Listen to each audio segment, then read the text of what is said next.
However, I've got this very strong feeling that it's going to happen in my lifetime, say within 20 years. You could probably bring that back even further between now and 10 years. Between now and 5 years. B. HM. W. You know, I really don't know. I wish I did know. It's something that I'd love to know, but we have now entered into the period where this geophysical event is about to take place, when we consider the length of time that's passed since the last one, which happened about 11,500 years ago, and it happens around about 11,500 years, cyclically. It's now due to happen again. B. Yes. W. To what degree it's going to affect the world, one can only imagine, and I'm sure there's contingency plans in place right now for that event to happen, because I believe that is widely known within these circles. They understand it's going to happen. They have a certainty of knowledge that it's going to happen. They may have a time frame, and it appears likely that they have. Again, it's one of these things it would be inconceivable if they didn't know. I mean, the best brains in the world will be working for them on this. You know? And they know all about it, and personally, I don't. B. Was this talked about in your meeting at all? W. No, it wasn't openly spoken about. Let me summarize what was discussed at the meeting. Iran will be attacked, possibly within 18 months. China will come to the aid of Iran, to protect its own interests. Nuclear weapons will be used either by Iran or China, with Israel provoking the first use. Much of the Middle East will be laid to waste. Millions will die within a very short period of time. And for some reason this is here, and I can't tell you why, China will move forcibly into parts of Russia to extend ceasefire lines. Thereafter, biological weapons will be deployed against China. China will catch a cold. And my own understanding is that there's some sort of malevolent DT alliance at work for 50 years by the UK and United States and other Western powers, and this includes Japan. And, again, when we talk about a malevolent DT alliance, that's in the context of black projects, and this is an exchange of technologies that's been going on for some considerable time. So there is an involvement there, and that involvement I can't fully explain myself. And I also understand that there are more humanitarian and altruistic ET entities working against this timeline and are somehow maintaining a precarious balance without taking any direct intervention themselves. And again, I can't fully explain that, but it's a certain intuitive feeling that this is working, and there's other aspects of my experience that's led me to make that statement, but that's another story. So what we're talking about is the Western powers seeking a perfect war, doing so throughout the 20th century right up till the present day, because this timeline goes way back. So we're talking decades or hundreds of years of time where this timeline has been in use. And also I think it's quite important to associate the timeline with its other reference, which I've heard several times now. It's called the Anglo-Saxon mission. I feel that's important to add because that may ring some bells with some people, as I don't think it's been mentioned before. B. I've heard that phrase before.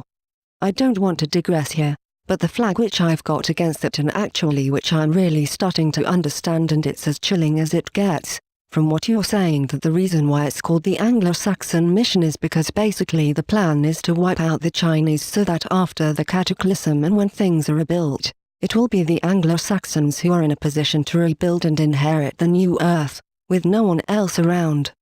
Is that right? W. Whether that's right I really don't know, but I would agree with you. Through the 20th century at least, and even before into the 19th and 18th centuries, the history of this world has been predominantly run from the west and from the northern region on the planet. Others have tried but failed. And it's safe to say that World War I and World War II were manufactured wars. I'm quite sure of that. And they were used as stepping stones to get to where they are now. Any historian will tell you that if that didn't happen, this wouldn't have happened. We wouldn't have had the United Nations. We wouldn't have had the United States of America becoming a superpower in such a short period of time. They became a superpower within 4 years of war. And they ended up with nuclear weapons. People, I feel, have got to bring this into their own personal agendas. The West becoming the predominant force in the world is there. It's beyond question.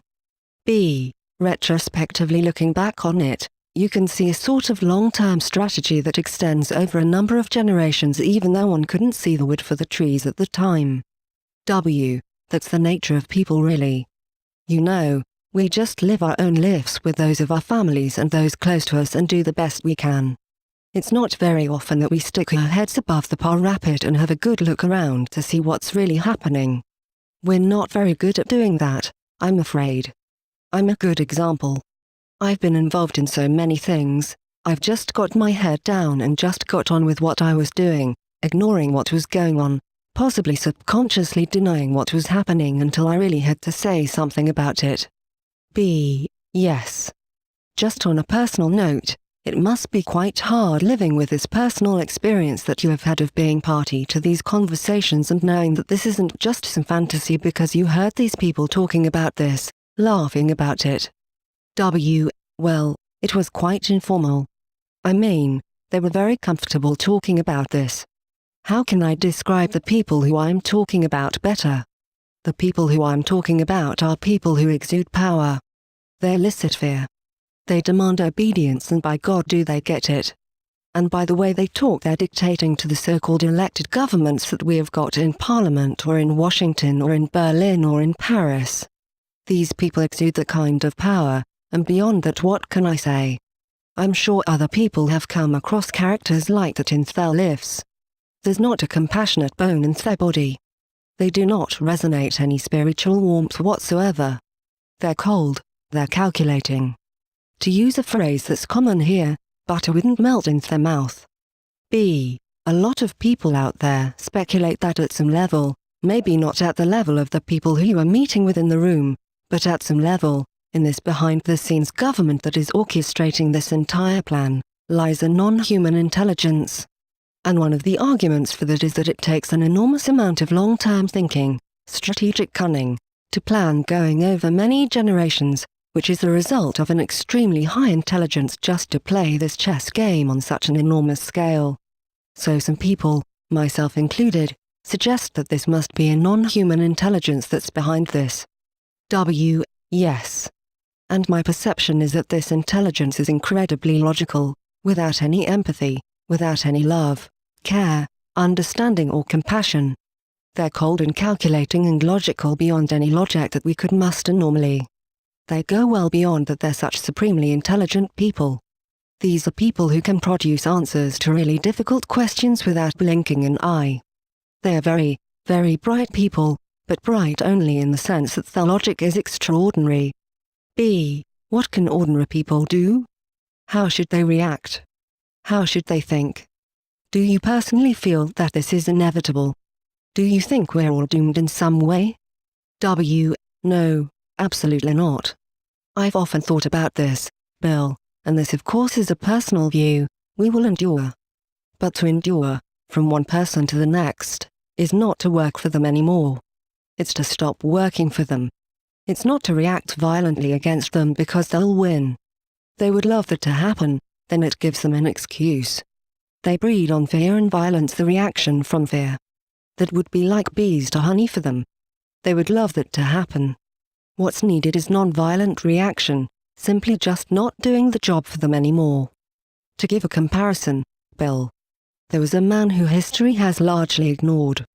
He was a Frenchman, by the name of Jean Jaurès. It's always surprised me why this incredible character has never entered the history books. He's quite well known in France in some circles, but not widely known. He predicted the First World War happening. He wanted the international workers' movement to not comply with the royal families and aristocracy, and when you read about him you'll find this out yourself. Just a couple of months before the outbreak, when the assassination of Archduke Ferdinand took place in Serbia, Jaurès was assassinated in a French café. They killed him. He was shot dead, and with him went that movement. Prior to World War I, he saw the writing on the wall. He saw the aristocracies and the royal families of Europe pitting themselves against one another, in a big battle. He knew that France and Germany, the United Kingdom were all industrialized nations.